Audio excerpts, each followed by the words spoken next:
Andito na naman tayo sa bagong episode ng Q&A natin. Ako pala si Architect Jello and kasama natin si Miss Malin Makaanay. Ayun. Unang tanong natin, ma'am, kamusta? Madali lang ba ikabit ang EcoBlock PVC? Opo, madali po. Compare sa traditional. Second question, ma'am, napansin mo ba agad ang difference sa regular blocks? Yes. Mukhang mas ano eh. Less ang sa costing, kung ba mas makakatipid, and then pati na rin sa time. Ganun din sa, dahil mas mabilis siyang ikabit, so yung sa pagpo-construct mas makakatipid. So, kasama naman natin ngayon sila, ma'am. Johanna po. Ayun.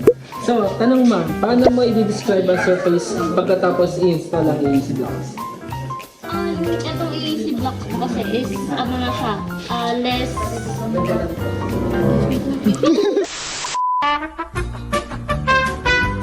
Yung AEC po kasi is, ano namin siya, madali siyang install. Tsaka nakita rin mo namin yung, yung time and effort din mo, mas madali.